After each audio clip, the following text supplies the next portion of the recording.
Ecobici, la alternativa inteligente, rápida y ecológica, patrocinada por HSBC, presenta Expansión Daily. Acuerdo migratorio desata pleito en la 4T. También, hasta finales de marzo, la elección de consejeros del INE. Y a más de una semana del terremoto, todavía hay milagros en Turquía. Es miércoles 15 de febrero, yo soy Maca Carriedo, esto es Expansión Daily y nosotros estamos listos. Esto es Expansión Daily, lo que hay que saber. Un podcast de Grupo Expansión con Maca Carriedo y Javier Garza. Expansión Daily, lo que hay que saber. Javier Garza, espero que hayas tenido un gran 14 de febrero, pero un mejor 15 por la quincena. Maca, buen día. Sí, muy festejado, mucho amor en el ambiente. Twitter no tan tóxico, parece que se cumplieron tus deseos que habías expresado ayer, pero los que parece que no se traían mucho amor y amistad eran otros. Sí, porque la verdad es que, digamos, como dicen por ahí, hay tiro, y es que Marcelo Ebrard rechazó categóricamente haber aceptado, en conjunto con el gobierno de Estados Unidos, convertir a México en un tercer país seguro a través del programa Quédate en México, como lo aseguró también categóricamente la ex embajadora Marta Bárcena. Y desde la mañanera y con el presidente ahí junto a él, la desmintió y dijo cosas, Javier, que podrían ser incluso hasta confidenciales. Se están peleando, dirían los clásicos. Digo, Marta Bárcenas ya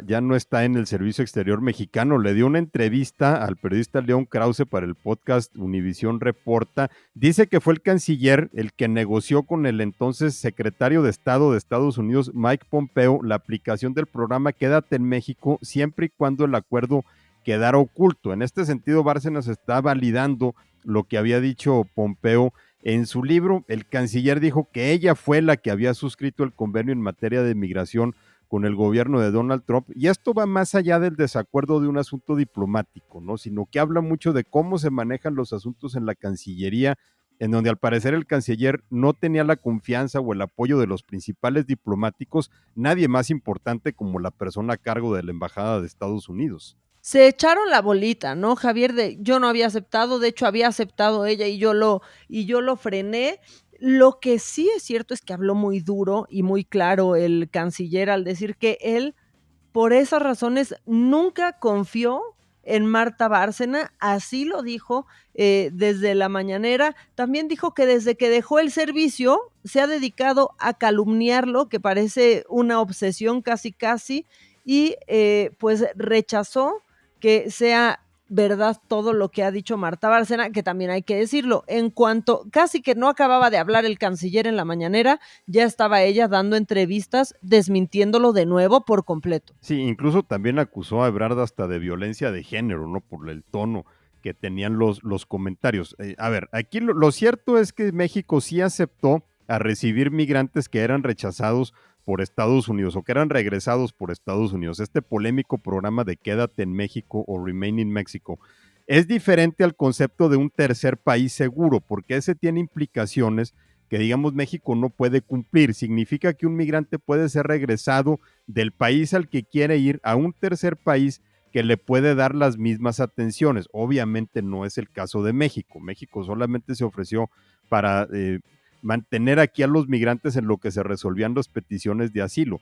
Bárcenas después tuiteó que su experiencia como embajador en Turquía, que ha sido declarado como tercer país seguro por Europa para migrantes de Asia y Medio Oriente, pues digamos que tampoco es un país seguro y le ha acarreado problemas. Yo creo, no sé qué pienses tú, pero es uno de los escándalos más grandes que ha tenido la Cancillería pues en los últimos tiempos. Javi, no sé si tú estés pensando en otro, a mí me pareció bastante impactante ver al canciller en la máxima tribuna del presidente, ¿no? En el lugar del presidente, pues diciendo las cosas así de fuerte y así de claro. El presidente también, pues lo que dijo es que fue, pues que todo lo que dice Marta Bárcena es pura conjetura y que todos son pues argumentos sin fundamento alguno. Sí, estoy de acuerdo en que esto probablemente es la mayor polémica en la que se ha metido Marcelo Ebrard, porque tiene todos los elementos. O sea, estamos hablando de la relación bilateral más importante que tiene México, ¿no? La de Estados Unidos,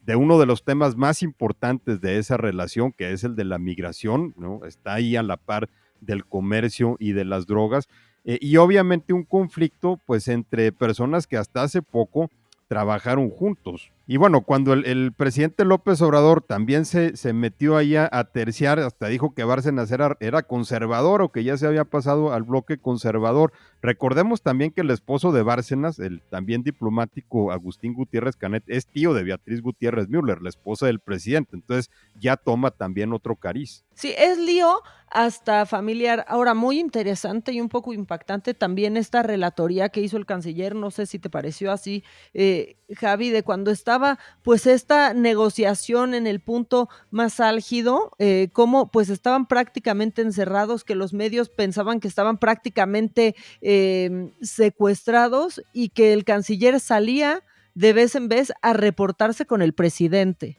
Sí, digamos que es una narrativa muy poderosa que Ebrard quería plantear, yo creo que como para decir pues que él estaba a cargo del asunto y que finalmente lo que se aprobó pues es algo que tiene también el visto bueno del presidente, porque aquí pues necesita el respaldo de López Obrador. Entonces, este tema va a dar más de qué hablar, pero sí estamos viendo una serie de conflictos hacia adentro de la 4T que resultan muy reveladores, en donde ya por lo menos se tomaron un tiempo fuera de los conflictos o por lo menos patearon el bote para más adelante, Maca, es en la Cámara de Diputados, en donde las bancadas de los distintos partidos pactaron una nueva convocatoria para elegir a los consejeros del Instituto Nacional Electoral. Sigue el cabildeo para determinar a los integrantes del Comité Técnico de Evaluación que faltan de nombrar, son los 3 que tiene que aportar la Cámara de Diputados. Esto comenzó ayer y se supone que termina mañana, ya deberían de estar designados. Pues sí, estas negociaciones para elegir a los integrantes que le tocan a la Cámara de Diputados van a ser entre los coordinadores parlamentarios de todas las bancadas que integran la Jucopo, que es órgano en el que Morena y sus aliados, Partido del Trabajo y Verde, pues ahí es donde cuentan con una mayoría ponderada, Javi. Sí, entonces probablemente ellos son los que van a terminar poniendo a estos integrantes del Comité Técnico de Evaluación. Ya están los otros 4 designados por la Comisión de Derechos Humanos y por el Instituto Nacional de Acceso a la Información. Ellos son los que van a servir como filtro, van a revisar las distintas candidaturas y van a elaborar las quintetas para cada uno de los 4 puestos que se van a renovar. Son 4 consejeros los que terminan su cargo en abril, entre ellos 2 de los más polémicos, el presidente del INE, Lorenzo Córdoba, y Ciro Murayama. Y de ahí nos vamos hasta el 11 de marzo, ¿no? Donde se va a definir a los aspirantes que sí cumplieron con los requisitos idóneos, ya que se haya hecho, pues, digamos, la revisión de documentos, y el examen. Y bueno, después ya vienen otros trámites, ¿no? Entrevistas a los aspirantes que cubrieron las etapas, y finalmente van a terminar de elaborarse las quintetas. Se supone que se tienen que votar para el 30 de marzo. Morena ya ha dicho que a ellos no les interesa cabildear o conseguir las 2/3 partes de los votos de la Cámara de Diputados, que es lo que se necesita para que se aprueben a los consejeros. Entonces lo más probable es que terminemos en una tómbola el 31 de marzo para sacar de ahí a los próximos integrantes del INE. Literal, se va a dejar pues a la suerte, ¿no? Javi. Ahora, si sigue la falta de acuerdos, todo tendrá que llegar a la Suprema Corte de Justicia de la Nación y ahí habrá otra tómbola. O sea, la vida es una tómbola, como diría, ¿quién cantaba?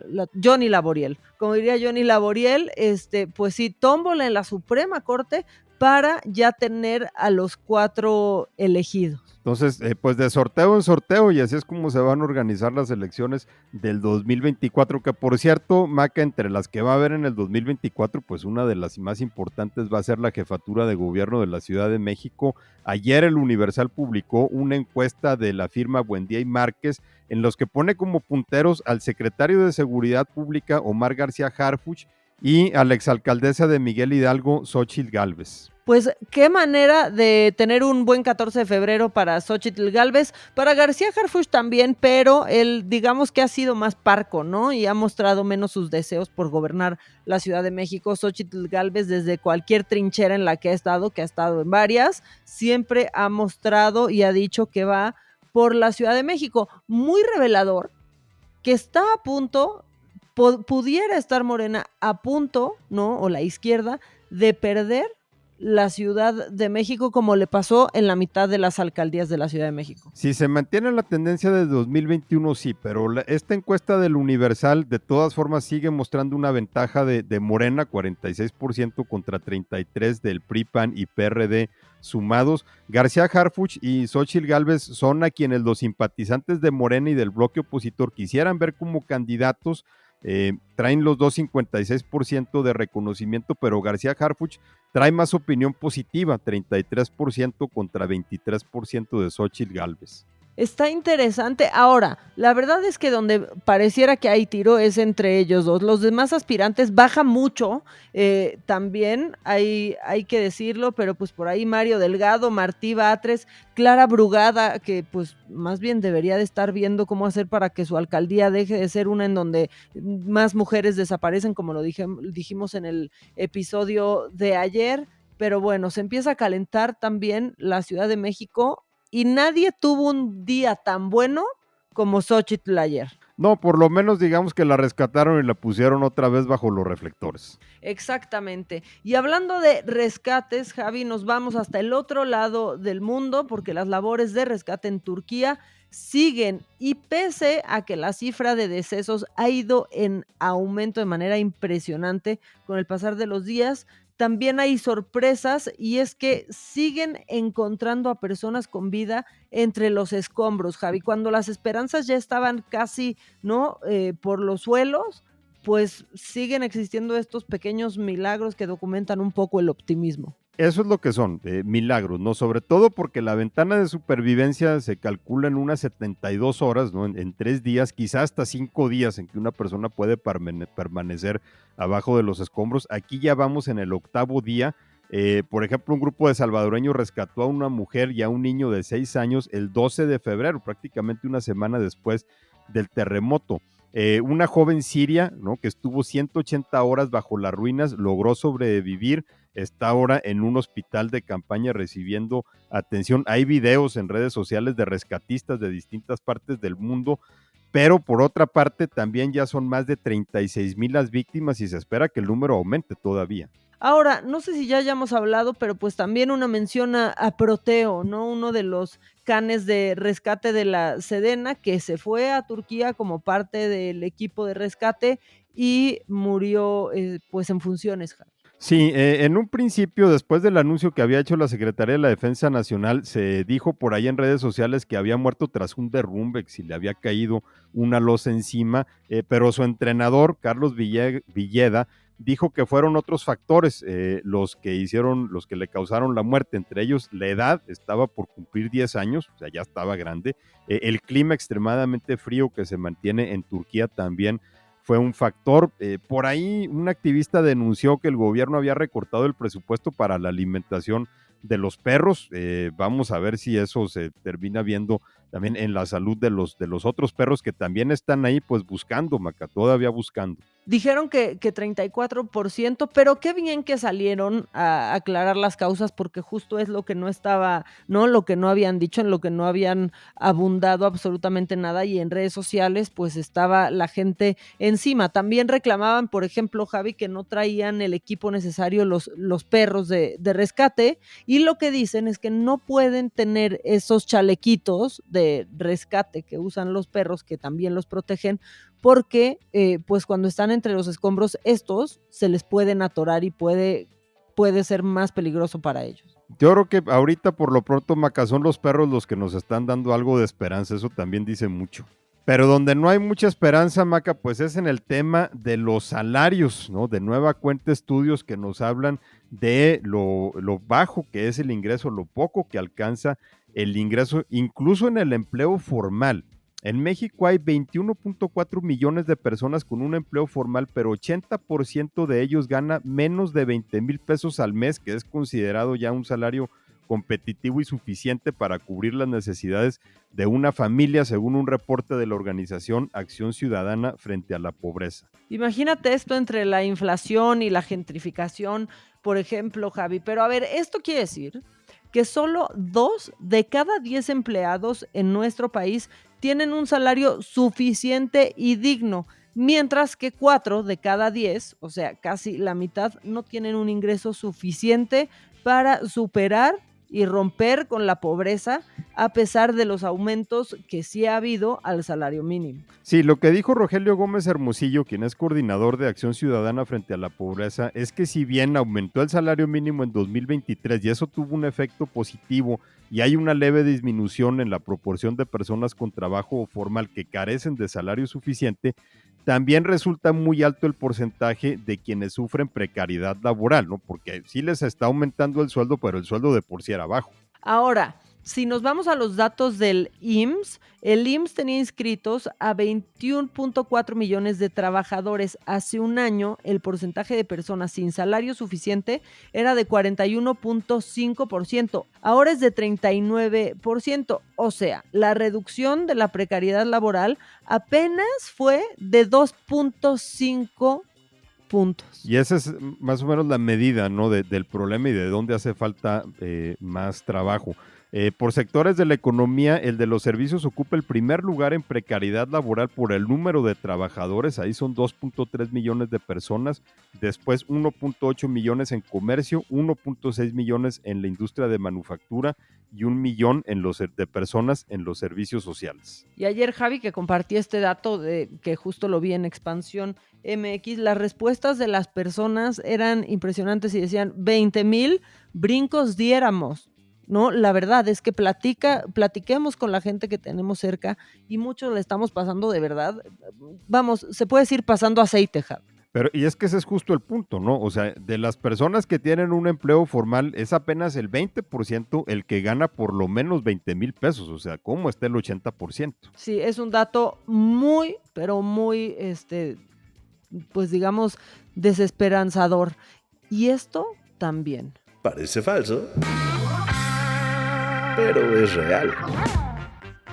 Y es que la familia de Pablo Neruda aseguró que este escritor murió envenenado después de conocer un informe preliminar en donde pues una bacteria botulínica fue encontrada en el cuerpo del escritor en 2017. Aquí sí estamos literalmente desenterrando muertos. Pues sí, pero aparte le dio como todo un tinte de conspiración a la muerte de este gran poeta chileno, premio Nobel de Literatura, porque Pablo Neruda murió 12 días después del golpe de Estado que le dio Augusto Pinochet al gobierno de Salvador Allende en septiembre de 1973. Entonces, su condición de disidente, Pablo Neruda era comunista, obviamente dio pie a que después hubiera muchas versiones de que su muerte no había sido por causas naturales. Ahora, ¿cuál es la versión oficial? ¿Cuál era la versión oficial de esa época? Pues que había muerto en una clínica en Santiago de Chile como consecuencia de cáncer de próstata que padecía desde hace un rato,